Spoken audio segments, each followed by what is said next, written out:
मनुष्य जगतो ते श्वासोच्छ्वासावर जगतो, ह्या सगळ्या बाकीच्या गोष्टीवर जगतो, अन्नावर जगतो.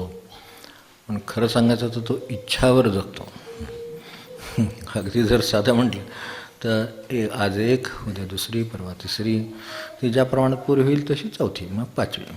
त्यामुळे मनुष्य जे जीवन जगतो ते जीवन आहे की इच्छामय जीवन आहे, हा विचार आज आता गुरुदेवांच्याकडनं आपल्याला कितपत कसा उपयोगी पडतो ते बघायचं. तसं सांगायचं तर खरोखरच आता आपल्याला हे इतिहासही माहिती असेल, एखादं त्या संदर्भातलं एखादं काहीतरी त्या वेळेला सांगेन म्हणणं होतं. तसं गुरुदेवाने हे एवढं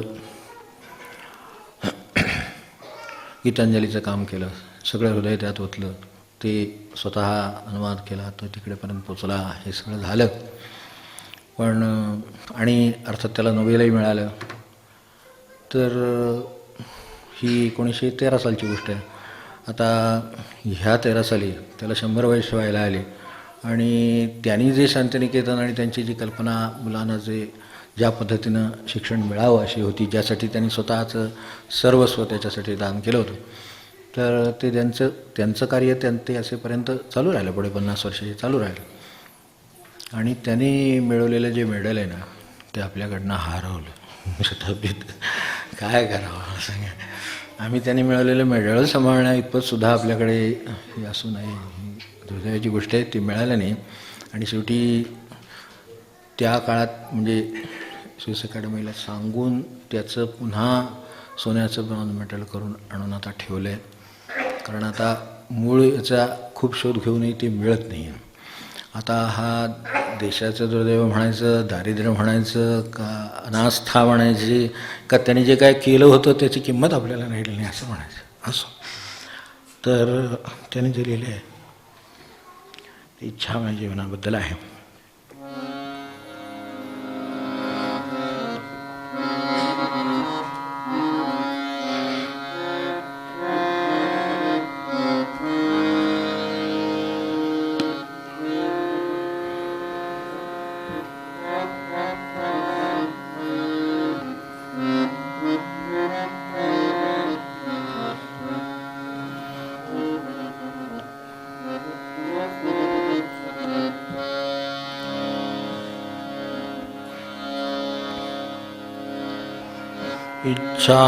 इच्छांसाठी क्षुद्र किती मी, इच्छांसाठी क्षुद्र किती मी, तळमळ करी अनिवार. इच्छांसाठी क्षुद्र किती मी, तळमळ करी अनिवार. इच्छांसाठी क्षुद्र किती मी, तळमळ करी अनिवार.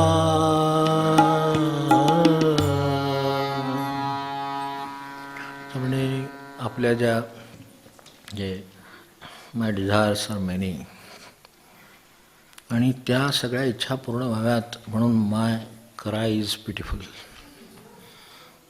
अशी माझी अवस्था आहे. म्हणून माझी जी तळमळ होते ती त्या इच्छा पुऱ्या होण्यासाठी होते. आणि इच्छा अशा असतात का की काय भगवत प्राप्तीची इच्छा राहिली, क्षुद्र इच्छा असतात. एवढ्या तेवढ्या गोष्टीच्या इच्छा असतात, खाण्यापिण्यापासून एवढ्या तेवढ्या तुकड्यापासून सगळं, म्हणजे काही पैसा असेल, सत्ता असेल, लोभ असेल, एवढा असेल, ती कशाहीसाठी असेल, तर तशा माझ्या इच्छा असतात, हे माझ्या आता लक्षात आलेलं आहे. आणि त्या क्षुद्र असतात हेही माझ्या लक्षात आलेलं आहे. म्हणजे डिझायर्स आर मेनी आणि माय क्राय इज ऑल्सो पिटिफुल. म्हणजे त्याचे जे तळमळ आहे मला लागलेली ते पुऱ्या होण्याची. माणसाला एखादी इच्छा झाली तर खरोखर त्याला झोप लागत नाही. बघा, तळमळ होतं. काय वस्तू जरी उद्या आणायची असली ना तरी आज रात्री तळमळ होते. म्हणजे काय इच्छा असेल ती आणू ना उद्या सकाळी, पण तसं नाही होत. आणू ना, उठू ना, लवकर असेल ना, दुकान उघडेल ना, बंद नसेल ना, काय मनात एकदा इच्छा सुरू झाली म्हणजे तळमळ तळमळ तळमळ आली एकदा वस्तू घरात, ते एकदा झालं सगळं की पुन्हा तिच्याकडं पाठ. ते पुन्हा त्याच्याकडे बघत पण नाही. अशा किती वस्तू आजपर्यंत आपण आणल्या असतील आणि किती त्या गोष्टी दुर्लक्षित होऊन पडलेल्या सुद्धा असतील कुठेही, त्याची कल्पना पण नसेल. म्हणजे आपल्याकडे एवढ्या वस्तू आहेत. एक समजा यादी जर डोक्यात असेल तर पाहावी की त्याच्यामध्ये किती ह्यातल्या वस्तू आपल्या निदान यादीत तरी आहेत, वापराचा नंतरच विषय. तर ह्या इच्छा ज्या आहेत त्या बरं, इच्छा त्यांना वाईट म्हणायचं नाही आहे, क्षुद्र आहेत म्हणून वाईट म्हणायचं आहे. इच्छा हे मनुष्याचं जीवन आहे. त्याला इच्छेशिवाय, त्याला भगवंत तरी इच्छेशिवाय काय काढता येईल. तसा विचार केला तर स्ट्रॉंगेस्ट काय असेल जास्त इच्छा करते ती आहे. तर ह्या वेळेला भगवंत काय करतो असा त्यांचा अनुभव आहे, आपलाही असेल असावं, की जर इच्छा क्षुद्र असेल तर क्षुद्र इच्छानेहमी माणसाला खाली ओढत असतात आणि उदात्त इच्छानेहमी त्याला वर नेत असतात. हा जो फरक आहे तो अगदी स्पष्ट कळवा. तर ती क्षुद्र आहे म्हणून वाईट आहे. तर क्षुद्र म्हणून वाईट का? तर एक तर इच्छा क्षुद्र आहे म्हणजे मला काही फार मिळणार नाही आहे, ही एक गोष्ट झाली. दुसरी गोष्ट त्याच्याबरोबर ही पण झाली की इच्छेबरोबर इतरही क्षुद्र इच्छा करणारं सगळं जग आहे. मग पुन्हा त्याच्यात मत्सर निर्माण होणार, मग स्वामित्व निर्माण होणार, अमकं निर्माण होणार, किती गोष्टी त्याच्यात होणार आणि किती त्रास आणि संघर्ष निर्माण होणार. आस्वास्थ्य म्हणजे जगामध्ये जो क्षोभ आहे ना, तो इच्छांच्या संघर्षामुळे झालेला क्षोभ आहे. अमेरिकेला इच्छा आहे. एकेकाळी आपण पाहिलं असेल की रशिया आणि अमेरिकेचं जे काय होतं ते दोन महासत्ता प्रत्येक दिवशी पुढे जाण्याची प्रत्येकाची इच्छा आहे. जे काय असेल ते अवकाशात जावं, नाहीतर काय पैशात राहावं, काय त्यांचं असेल ते असो. पण ह्या महासत्तामध्ये सुद्धा, आणि महासत्ता कशाला आपल्याकडे सुद्धा इकडे तिकडे वेगवेगळ्या संस्था अमकं तमकं सगळं पुढे जाण्याचं, म्हणजे हे जे काय आहे ना, हे त्या अर्थाने खरं कोणाच्या पुढे कोणाच्या मागे, खरं सांगायचं तर जे मुलांना मार्क पडत जास्त पडावेत हे मलाही वाटतं, त्याने आणखीन मिळवावेत असंही वाटतं. त्यांनी त्यासाठी नुसते मिळावेत ह्या इच्छित काय अर्थ नाही. मिळायचे असले तर कष्ट करावेत, आणि जे मिळतील ते आता कोणापेक्षा तरी कमी असणार, कोणापेक्षा तरी जास्त असणार. तर कोणापेक्षा कमी आहेत ह्याच्या विचारात रात्रीची झोप उडवण्यापेक्षा कोणापेक्षा जास्त आहेत विचारच करायचा झाला तर तेवढं समाधान मानावं. पण असं मानायचं ठरवलं तर ते आहे, आपल्याही मागे कोणीतरी आहे, अजून पुढे कोणीतरी आहे. म्हणजे माणसाचा क्षोभ हा त्याच्याच हातात आहे. तो क्षोभ निर्माण झाला तर मनुष्याला टॉपर होऊन सुद्धा काही त्याला समाधान मिळणार नाही. आणि जर तो अशा तऱ्हेनं राहिला तर त्याच्या पोटापुरतं त्याने जे अभ्यास केला, म्हणजे मामाने सांगितलं नाही, एकदा मामानं बोलावलं होतं म्हणजे आपल्याला माहीत असतं ते ह्याला कॉलेजमध्ये जे निरोप समारंभ होतात त्याची गोष्ट आहे बघा. ते निरोप समारंभात मामानं बोलावलं होतं, आणि म्हणजे इच्छा अशी, आता त्यांची पण इच्छा शेवटी त्या प्रिन्सिपल जे होते ते त्यांचे विद्यार्थी होते, त्यांची इच्छा होती की मामाने यावं आणि ही आता पासआउट होणारी जी मुलं आहेत तर त्यांना आशीर्वाद द्यावा. आता कशाला आशीर्वाद मामांचं, ती माणसं जर एवढी जर पुंडलिक वरदा म्हणणारी असती तर तिकडेच गेली असती आधी. पण त्यांचे त्या निरोप समारंभात त्यांनी आशीर्वाद द्यावा, आणि अर्थातच त्यामुळं काय जे मिळणार आहे त्याच्यापेक्षा 5 मार्क जास्त मामांचा आशीर्वाद आहे शेवटी. मामाने सुरुवातीलाच सांगितलं, धर्मकर्मे असो तुम्हा कल्याण. आता हे झालं तेवढं, म्हणजे तुम्ही जे काही धर्म कर्म जे काही केलं असेल त्याप्रमाणे तुम्हाला जे उचित असेल ते तुमचं होऊ द्या, असं सुरुवातीला म्हणते. कारण त्यांना माहिती आहे की हे आशीर्वादावर मार्क मिळवायला आले. तसं नाही, आशीर्वादावर मार्क मिळणार नाही. आशीर्वाद तुम्ही मागितले चांगली गोष्ट झाली, तुम्ही मामांसारख्यांचे मागितले हे अधिकच चांगली गोष्ट आहे.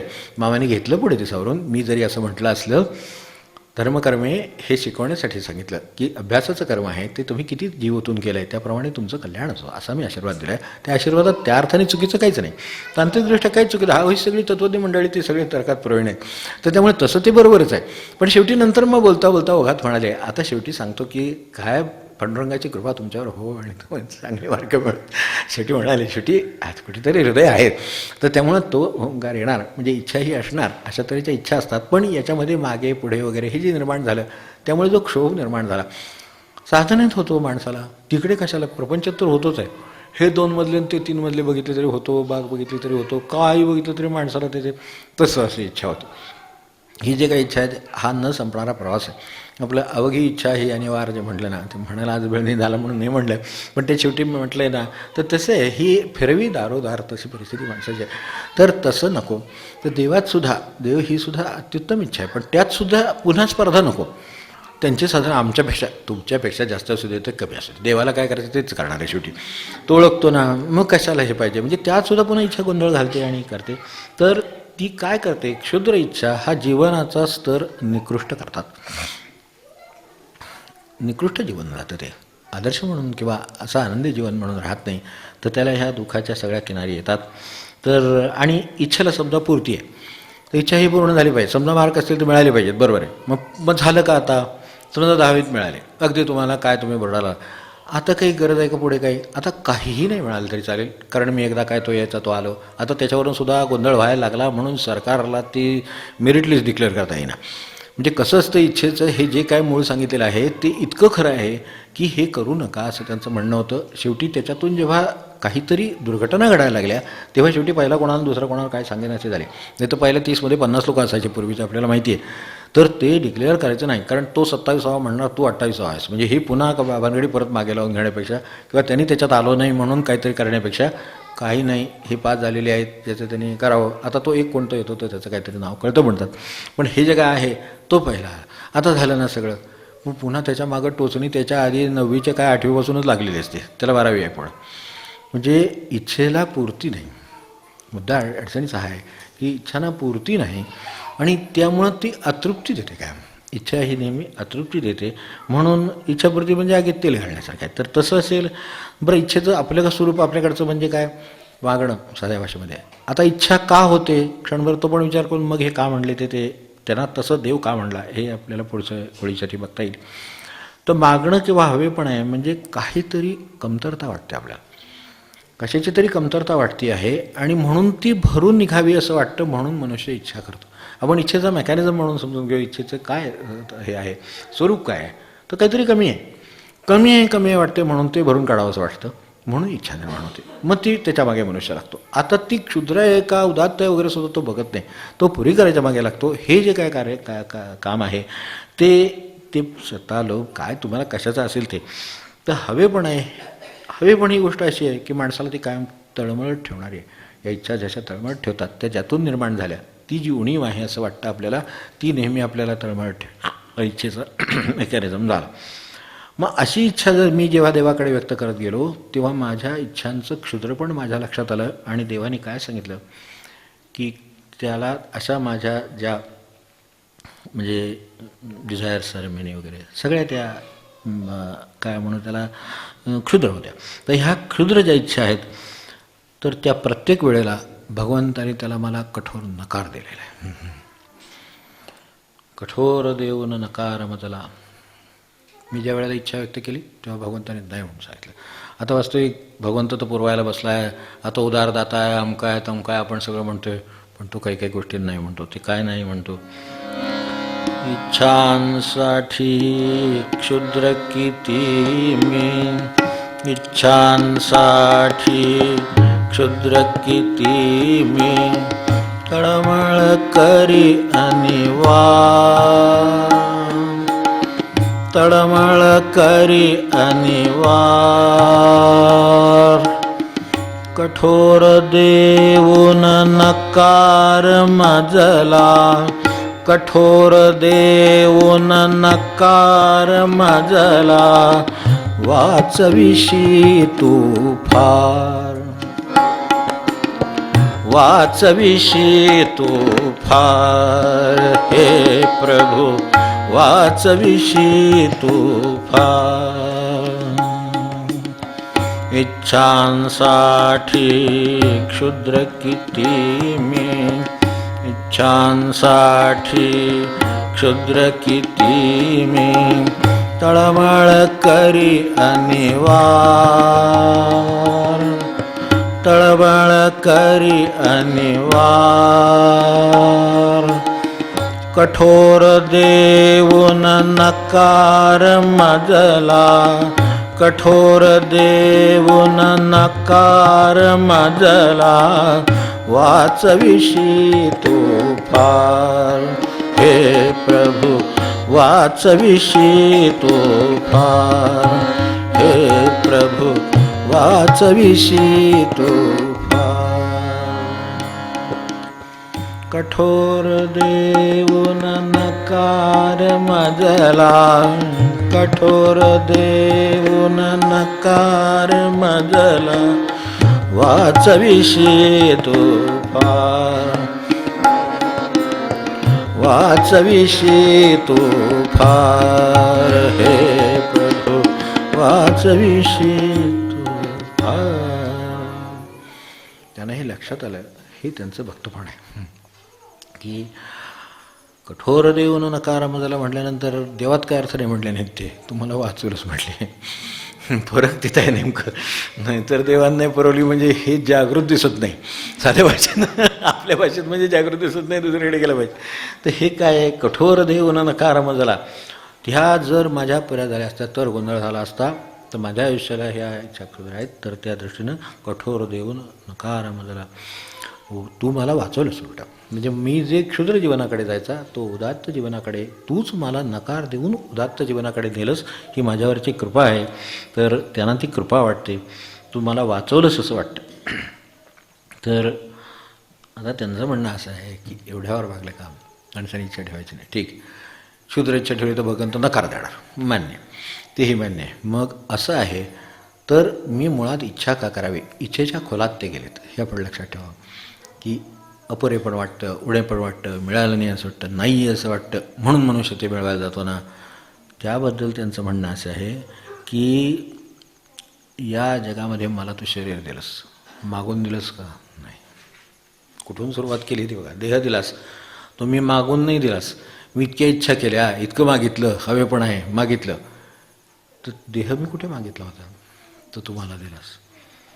हे जीवन जगायला जे सगळं लागतं ते तू मला दिलंस, त्याच्यात मला लागणारा प्रकाश तू दिलास, बाहेर एवढं सगळ्यांच्यावर छत्र धरणारं आभाळ तू दिलंस, हे सगळं भगवंत गाठू शकणारं, होऊ शकणारं मन तू दिलंस, हे सगळं शरीर जीवन प्रकाश नभ मन न मागता तू दिले.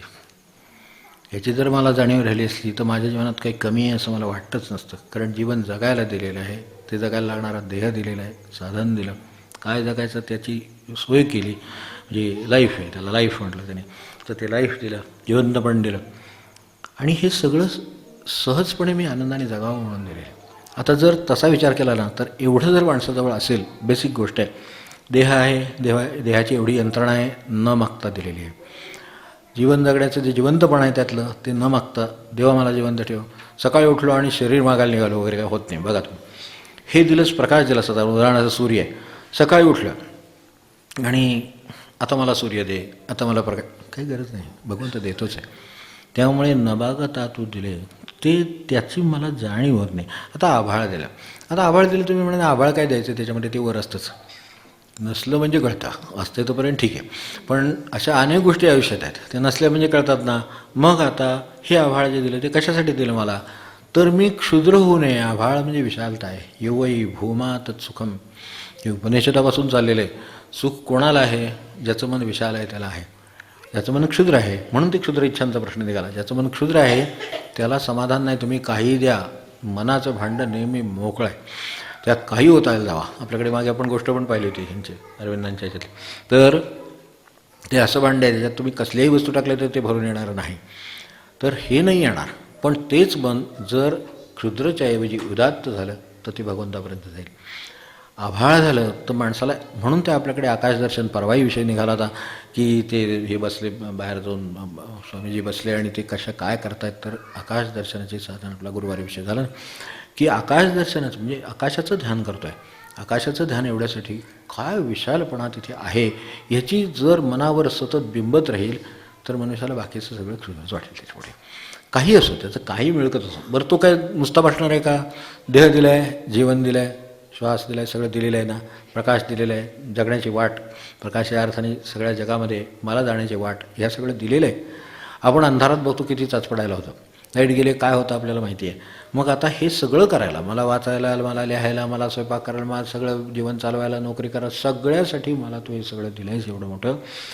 तर ह्याची हे, आणि हे विशेष म्हणजे प्रत्येक गोष्ट बाकीची मागून क्षुद्र इच्छा आहेत तर त्या मागाव्या लागतात, आणि हे मात्र न मागता सगळं मिळालेलं आहे, याची माझ्या मनाला जाणीव राहू दे. आणि हे तू का दिलेस त्याचाही उलगडा केलेला आहे. कठोर देऊन नकार मजला, कठोर देऊन नकार मजला, वाचविशी तो फार, हे प्रभू वाचविशी तो फार, हे प्रभु वाचविशी तो फार. शरीर जीवन प्रकाश नभ मन, शरीर जीवन प्रकाश नभ मन, न मागता तू दिले, न मागता तू दिले. शरीर जीवन प्रकाश नभ मन, शरीर जीवन प्रकाश नभ मन, न मागता तू दिले, न मागता तू दिले. न मागता तू दिले तर अनेकांना असं वाटणं शक्य म्हणजे जगायचं आहे की शेवटी. हे ठीक आहे, प्रकाश आहे, ते आकाशात सूर्य आहे, हे अमका आहे, ते आकाश आहे, सगळं ठीक आहे. पण शरीर आणि जीवन म्हणजे त्यामधलेलं असलेलं जिवंतपण, समजा जिवंतपण माणसाच्या शरीरात नाही तर कुठलं कर्म करेल. म्हणजे त्यात अध्यारूत हे आहे की जगायला लागणारं जे साधन देहाचं आहे आणि कर्म करायला लागणारं जे जिवंतपण आहे ते दिलेलं आहे, फक्त चांगल्यासाठी वापर, बाकी काही नाही. आणि हे सगळं न मागता दिलेलं आहे. आता काय मागू नकोस. आता जर काय करायचं असेल तर ह्याचं भगवंताच्या प्राप्तीसाठी चीज करायचं फक्त राहिले, तेवढं चीज करतोस, बाकी काही नाही. ही त्याची अपेक्षा आहे. आणि म्हणून त्यांनी न मागता ते दिलेले आहे. कारण जो मागणार आहे तो काय मागेल, म्हणजे जसं ह्याच्या मागणाऱ्याच्या कुवतीवर कळतं म्हणतात तसं आहे ना. भिकाऱ्यांनी मागितलं तर राजाकडे राजा प्रसन्न झाले, तर भिकारी म्हणणार एक धड गोंगडी असली म्हणजे झाले, अहो तो अर्ध राज्य द्यायला तयार, पण नाही. तर शेवटी त्याचं भांडे एवढंच आहे. तर हे असं मागू नये, त्यांनी दिलेलंच आहे आपल्याला. तर न मागता तू दिले. शरीर जीवन हे दोन गोष्टी म्हणजे जे साधन आहे ते आणि त्यातलं जिवंतपण, या दोन गोष्टी माणसाच्या आयुष्याचं सार्थक करायला पुरेशा आहेत. मला सांगा, एवढ्या गोष्टी केल्या काय, घरदार पैसा अमकं तमकं सगळं आपण ज्या म्हणतो, समजा क्षुद्र असतील समजा अगदी, किंवा मी समजतो की त्या व्यवहाराच्या दृष्टीनं अगदी गरजेच्या असतील, त्या मिळाल्या कशानं? जे मी न मागता मला जे दिलेलं आहे त्या शरीर आणि त्या जिवंतपणामुळेच मिळाले ना. ते करायला लागणारा प्रकाश मिळाला म्हणून मिळाला. आता प्रकाश म्हणजे नुसता प्रकाश जीवनाच्या वाटेवरचाही नाही, जगतोही प्रकाशच आहे शेवटी. हे जिवंतपण आहे. आज सगळ्या ह्या सृष्टीमध्ये जे जिवंतपण आहे, एक दिवस सूर्य उगवला नाही तर काय होतं, आपण सूर्यावर ते हे येतं ना, ग्रहण वगैरे येतं, तर त्यावेळेला सैरभैर होतं सगळं जीवन. याचं एकच शब्दात वर्णन करणं शक्य आहे. आपण जर त्यावेळेला बाहेर जाऊन बघितलं तर पक्षीसुद्धा अंधार झाला असं वाटून सैरभैर होतात एकदम. सगळीकडे चित्तालासुद्धा अस्थिरता अशी काहीतरी येते. म्हणजे ती सगळी त्या प्रकाशावर चालली आहे हे आपण ओळखायला नको. काही एक ग्रहणाचा दिवस असेल, पण बाकीचे सगळे काय 360 दिवस काय 65 दिवस असतील, ते सगळे आपले त्या प्रकाशावर चाललेत. आणि प्रकाशावर तर अखंड जीवन चाललं आहे सगळं. माझं जीवनासकट सगळ्या सृष्टीचं जीवन, जी सृष्टी मला उपयोगी पडते, जगवते, ती सगळी त्या प्रकाशावर आहे. म्हणून ह्या अमौलिक आहेत, ह्या ज्या देणगी आहेत त्या मुद्दम फक्त महत्त्वाचा उल्लेख केला आहे. तर आकाश हे मनाला शिकवण देण्यासाठी आकाश दिलं आहे. आकाशाला कोण हात लावायला गेला नाही आणि सापडणारही नाही, पण मनाला विशालता इथे बसून देईल. कारण त्याला दृष्टी दिली, शरीर दिलं ना, त्याच्यातला तो एक भाग आहे. तर दृष्टी दिली, ती दृष्टी आकाशाकडे लागलेली असली माणसाची, 5 मिनटं जरी त्यांनी ध्यान केलं तरी लक्षात येईल, बस बाकीत काय तर नाही. जे आपल्याला वाटत होतं आपण काय हे आहे ते आहे, हा बाय आम काय तब काय काय काय काय दुःख असायचे असून असून माणसाला. आपल्याला काय कुठे पंतप्रधान पद मिळालं नाही, का अमेरिकेचा राष्ट्राध्यक्ष व्हायचे, काही आपल्याला व्हायचं काय होणार आहे म्हणून आम्ही, हो की नाही. काय घरात अन्नधान्य पाणी सगळं भरपूर असू दे, काय मला बळा असेल, लग्न कार्य होऊ देत, काय पण काय एवढंच आमची मागूनसुद्धा आमची एवढंच आहे ना. मग त्याच्याकडे एकदा आकाशाकडे बघितलं मग वाटतं हे ठीक आहे, म्हणजे जे काय आहे ना हे खूप आहे. आपल्या तसं आणि खरं सांगायचं ना तर कर्तृत्वाच्या मनाने सहसा भगवंत जास्तच आहेत. आता आपल्या कर्तृत्वाबद्दल जर आपल्या काही अकल्पना काय बोलत नाही, पण आपल्या जर काही अचाट कल्पना असतील तर त्यात ते बसणार नाही. पण जे माझं म्हणून कर्तृत्व होतं, देह किंवा काय जी समजूत मला दिलेलं काय ज्ञान काय जे असेल, तर ते जे काय मिळवलेलं आहे त्याचा जर विचार केला तर जे देवानं दिलं ते खरोखर पुरेसं आहे. त्याला आपण काही कमी म्हणावं किंवा कमी लेखावं किंवा आणखीन मागावं असं काही नाही आहे. त्यांनी दिलेलं आहे. ज्याला जेवढी दृष्टी, ज्याला जेवढं ज्ञान, ज्याला जेवढं काय प्रकाश, तेवढं दिलेलं आहे. या अर्थाने हे सगळं आहे.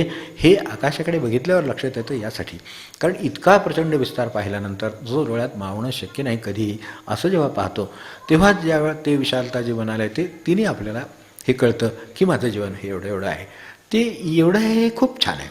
म्हणजे तसा विचार केला तर सगळ्या जगाचा विचार करता ते एवढंच आहे ते खूप छान आहे, तर तेवढं मला मिळालं हे खूप आहे, यासाठी आकाश दिलं. आणि मन काय होतं, संकुचित कोण होतं, मन.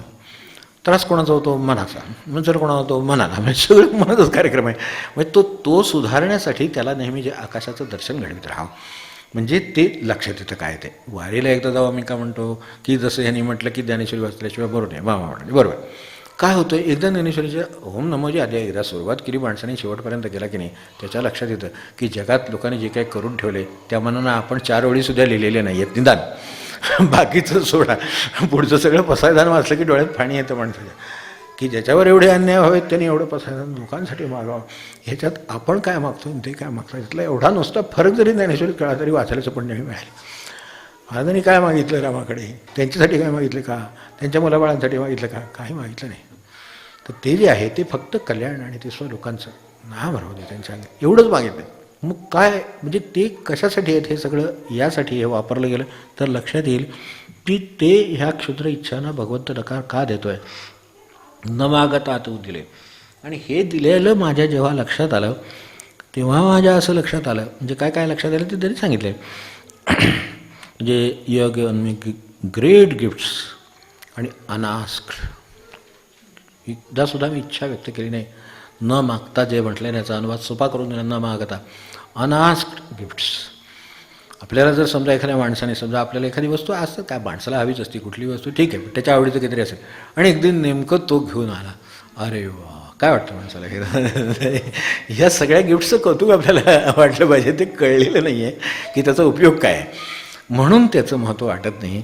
तर पारखिया हिरा मोडा गारा, तो कोणी एका ओळीत सांगून टाकले की त्या ज्या गिफ्ट्स आहेत ते पारखिया हिरा. ज्याला पारख आहे त्याला आकाश, जीवन, देह या सगळ्याचं कौतुक आहे, कारण त्याला त्याची किंमत कळतो, पारखी आहे. त्यामुळे पारखणाऱ्याला रत्न आहे. आणि मोढा गारा, आता काय वर्णन करायला नको. त्यामुळं हे सगळं दिलं आहे ते जेव्हा मला कळतं, गिव्ह मी ग्रेट गिफ्ट्स अनास्क्ड, त्या ज्या दिल्यात, तर त्याची अपेक्षा काय आहे की ह्याचा सहज वापर कर आणि जे होईल ते कर.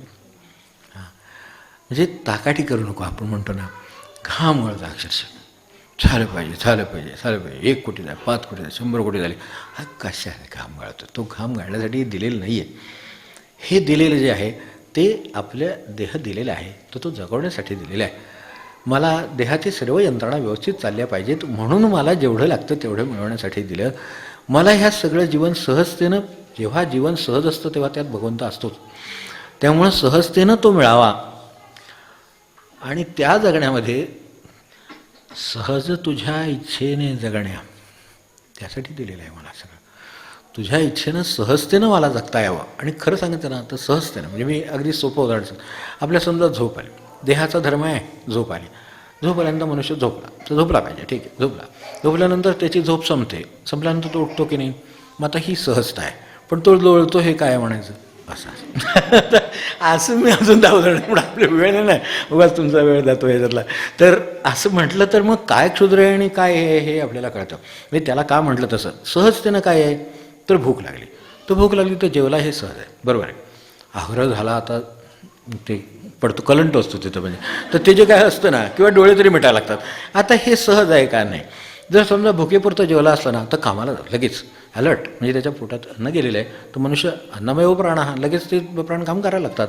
तर त्यावेळेला तो लिहिल, वाचेल, जाईल, काय ते काम करेल, ऑफिसला जाईल, काय सेवा असेल सेवा करेल, काय करेल ते करेल. पण त्याच्या पोटात तेवढंच अन्न आहे, म्हणजे तेवढंच अन्न असलं की सहज जगणं असतं. आणि हे जगणं त्यांना भगवंताचं जगणं म्हणजे हे जगणं अभिप्रेत आहे. त्या अर्थाने ही सगळ्याची जाणीव असावी. आणि हे देणाऱ्यांनी अनास्क्ड, न मागता दिलेले आहे.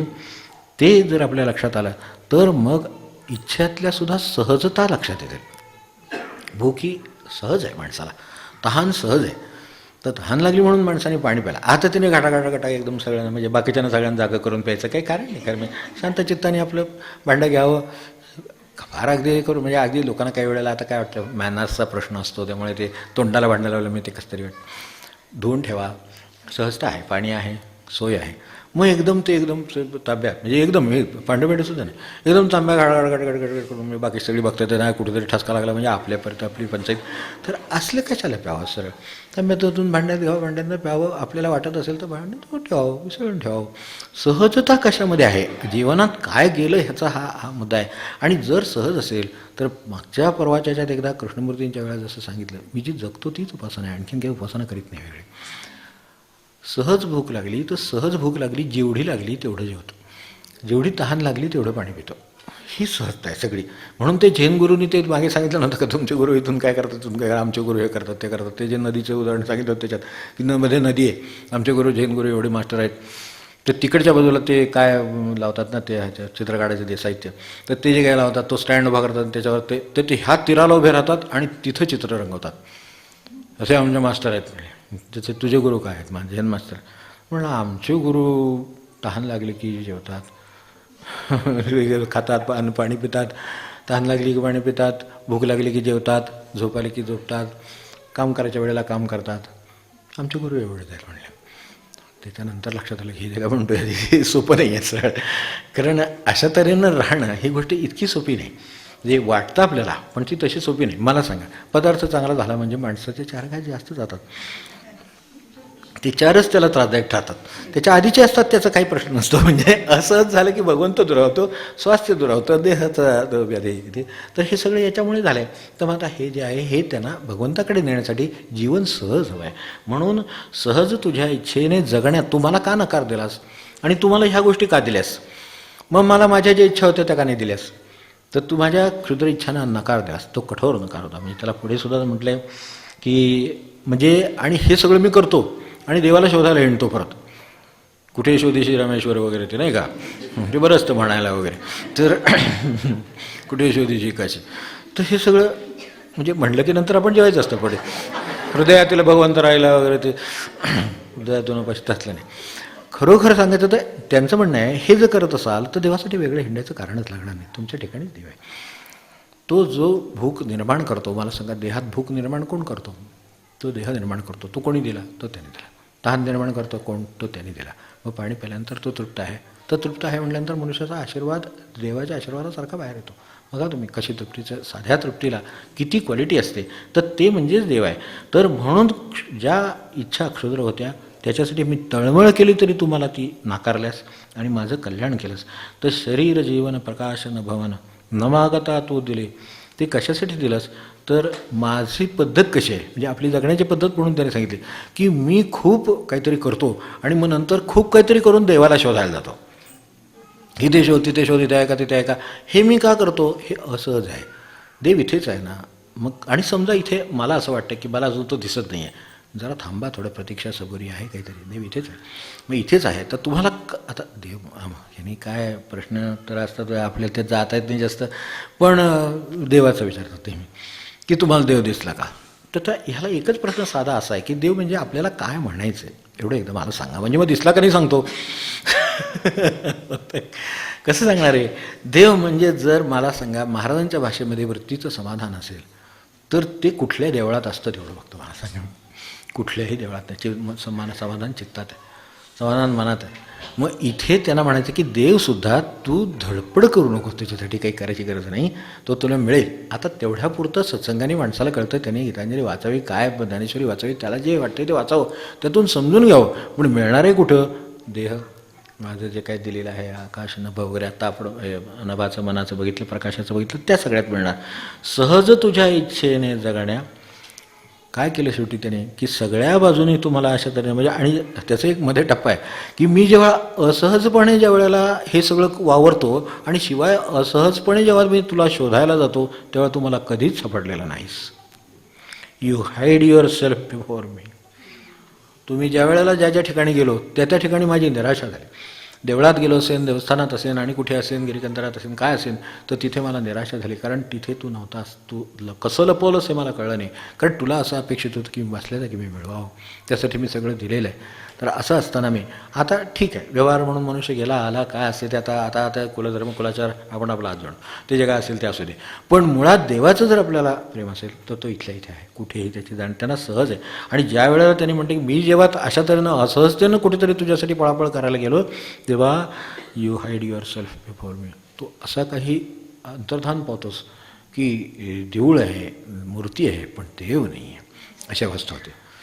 समाधी आहे पण महाराज नाहीत असं होतं, समाधी आहेत पण स्वामी नाहीत असं होतं. हे काय होतं, स्वामींचा अनुभव आला पाहिजे की नाही त्याचा, तर तो अनुभव येत नाही मनुष्य. पण तुम्हाला असं माना राहिलं, माझं काहीतरी राहिलं, मग राहिला असेल तर ते नाही मिळणार. तो अंतर्धान पावतो त्या क्षणी, कारण तो म्हणतो तू असहजता कशाला करतोस, तुला मी सहजतेनं जे जगायला दिले, आनंदानं राहा, हे सगळं सहजतेनं वापर, तुझा आनंद तुझ्याजवळ आहे, सहज तुझ्या इच्छेने जगण्या. मग हे जगायला मनुष्य केव्हा तयार होईल? जे परमार्थाचं उत्तर आहे तेच उत्तर गीतांजलीत परमार्थात शेवटी आहे. सहज तुझ्या इच्छेने जगण्या, सहज तुझ्या इच्छेने जगण्या, शरण मला आणिले हे प्रभू, शरण मला आणिले हे प्रभू, शरण मला आणिले. शरीर जीवन प्रकाश नभ मन, शरीर जीवन प्रकाश नभ मन, न मागता तू दिले, न मागता तू दिले. सहज तुझ्या इच्छेने जगण्या, सहज तुझ्या इच्छेने जगण्या, शरण मला आणिले हे प्रभू, शरण मला आणिले हे प्रभू, शरण मला आणिले. इच्छांसाठी क्षुद्र किती, शेवटचं फक्त आहे की शरण मला आणले. काय होतं, हे सगळं झाल्यानंतर मी तुझ्या इच्छेनं सहज जगायला लागतो. ते सहज जगायला लागल्यावर एकदा निरीच्छ मनुष्य झाला की त्याच्यावर कृपा झाली समजा. खरी कृपा माणूस निरीच्छ होण्यात आहे. व्यवहार टाळला नाही, प्रपंच टळला नाही, व्यवहार टळला नाही, समाज काय टळलं नाही, काय जे असेल त्याच्या वाट्याला आले असेल ते प्रारब्धाने ते काय टळलं नाही, माणसं टळली नाही, काही नाही टळलं. पण तो त्यात नाही, तो ते काम करतो. आपल्या एखाद्या दुकानात एखादा नोकर काम करतो, तो शेवटी सगळं जे मिळते ते विकतो, तिथल्या वस्तू देतो, पैसे घेतो, गल्ल्यात टाकतो. शेवटी गल्ला त्याचा आहे का? तो आपल्या जर आल्यानंतर समजा तो काय कोट उतरून तिथे ठेवला असेल तर जाताना आपला कोट अडकवतो, निघून जातो स्वतःच्या वाहनावरनं. आता दिवसभरात लाख रुपयाचा धंदा झाला, 2 लाख रुपयाचा धंदा झाला, त्याच्याशी त्याचा काय संबंध आहे? ते भगवंताचं आहे सगळं. तर हे जे आहे हे कृपा, कारण त्याच्यात त्याची इच्छा नाही आणि इच्छा नसलीच पाहिजे तरच तो नोकरी व्यवस्थित करतोय. इच्छा असली की नोकरीत गडबड आली, मग ती आपल्याला ती अनुभवायला मिळते. तेव्हा निरीच्छ होणं, शरण जाण्याने निरीच्छ होतो मनुष्य. निरीच्छता हीच माणसावरची कृपा आहे. तर आणि याच्यात जे त्याच्यात त्यांना अभिप्रेत आहेत की शरण जाणं म्हणजे काय, प्रथा एक प्रश्न राहिला. शरण जाणं म्हणजे आपल्याला तर माहिती आहे की डोकं टेकलं की मनुष्य शरण गेला असं वाटतं. पण डोकं टेकल्यावर आता नंतर बघतो तुझ्याकडे म्हणले तर त्याच्या डोक्यात असलं तर काय सांगता येते. त्यावर मनुष्याचा हा आदरभाव व्यक्त व्हावा हे खरं आहे. पण शरण त्यांचं म्हणणं आहे की शरणता ही म्हणजे I should be worthy of your full acceptance, म्हणजे भगवंताचा पूर्ण स्वीकार असणं म्हणजे खऱ्या अर्थाने शरण असणं. म्हणजे आपली वेगळी इच्छा भगवंतापेक्षा काही नाही. भगवंताची इच्छा आहे तीच माझी इच्छा आहे, नसेल तर माझी इच्छा म्हणाल तर माझी काही नाही. तर त्या अर्थाने worthy of your full acceptance. तेव्हा या क्षुद्र इच्छांच्या जंजाळातून आपल्याला भगवंताने मोकळं करावं आणि आपल्यावर खरी कृपा खरे उपकार करावेत, हा या सगळ्याचा म्हणण्याचा मतितार्थ आहे. आपल्या लक्षात आला असं.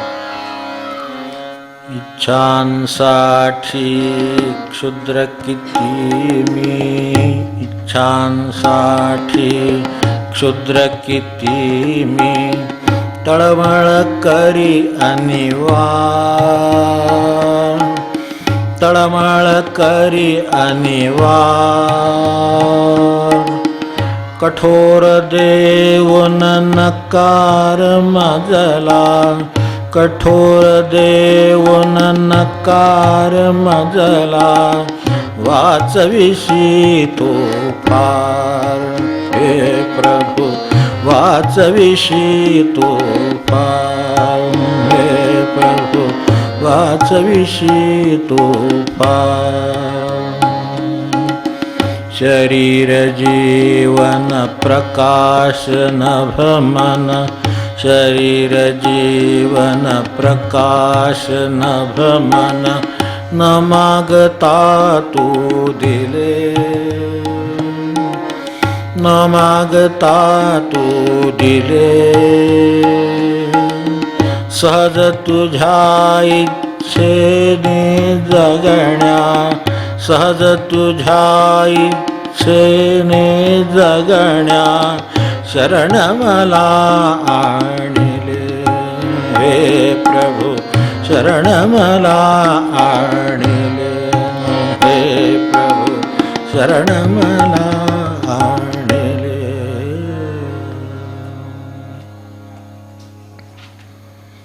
जानकी जीवन स्मरण जय जय